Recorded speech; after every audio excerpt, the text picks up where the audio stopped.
Hi guys, I figured out the problem for our composite microservice movie catalog.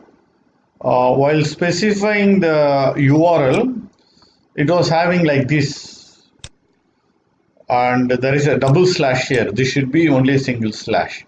So once I correct, it is working. So first, let me recap. Then I'll show you the things. So for our movie catalog, we need to specify the environmental rules, rating URI and movie URI, correct? Only the rating URI is shown here, but similar concept for the movies URI. So first you have to go to the AWS System Managers parameter group and configure dev movie catalog rating URI as http/public IP of the movie rating task. In my case, it is 5287.167.127. In your case, it will be different. Colon 8383, right? Then while creating the task definition for movie catalogs image, make sure you specify the environment variable. This is where I made the mistake last time. I had a 2/ after the parameter. It should be just 1/. So it should be ARN colon AWS colon SSM colon the region colon account ID colon parameter colon slash then whatever the name you configured in the parameter group, right? So the red things whatever I highlighted, I have to put it here. Okay, so now let's see how it's working now. Okay,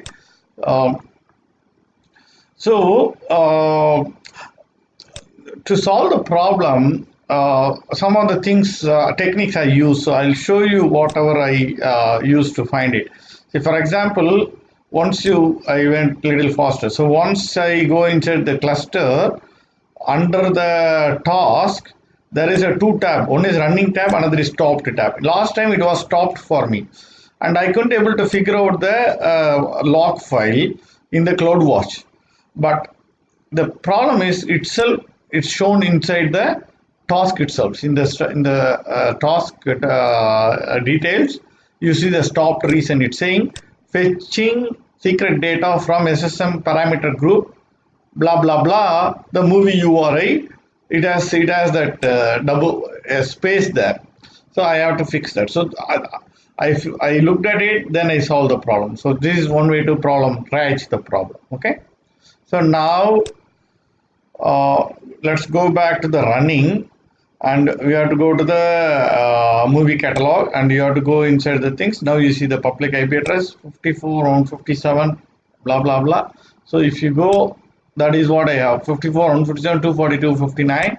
So if I go and hit it, so now you are seeing both the movie information and rating information for a given user, right? This is the complete use case what we saw on the first video. Now it is coming from the container deployed along with the container metadata. So if you see the IP address, you are going to see there are 2 other containers down, and it's telling you what is the IP address of each of them, right? One for rating and one for movie info, correct? So we saw this end-to-end working now. One more thing I want to show you guys is, like, for example, if you want to see the log files now, how do you see that?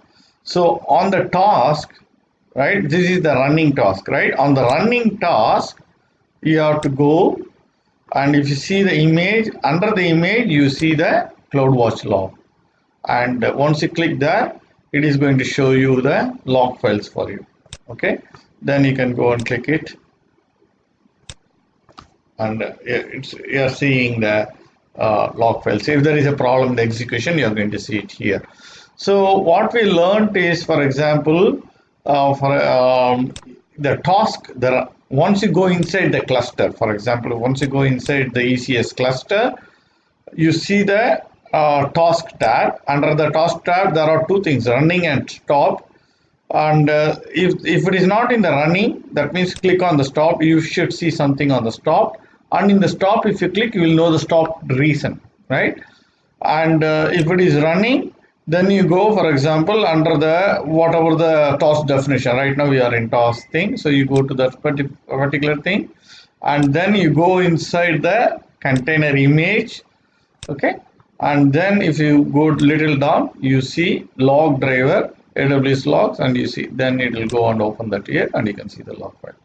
Okay, so now you know end to end how to create a microservices with one to many relationship, basically like a one microservice talks to other microservices approach.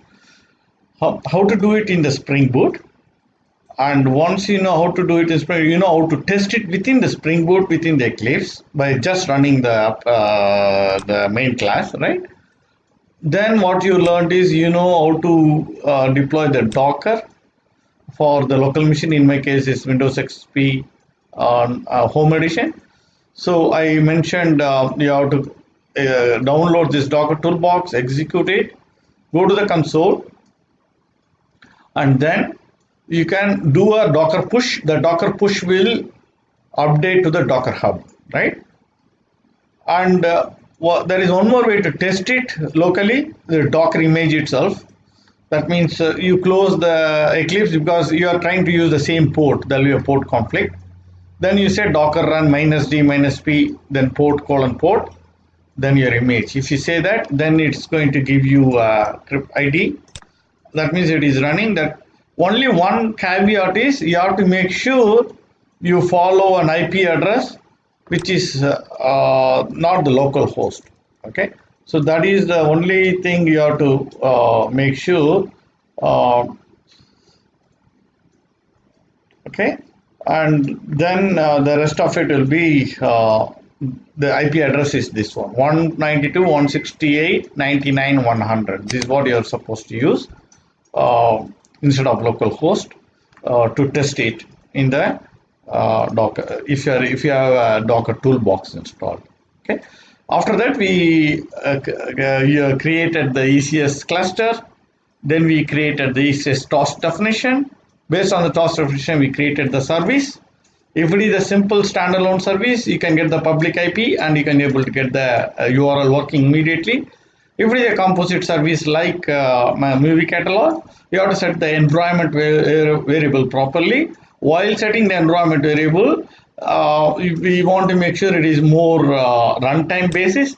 To do that, we use the system managers parameter group, configured particular constant, and the value name value pair basically.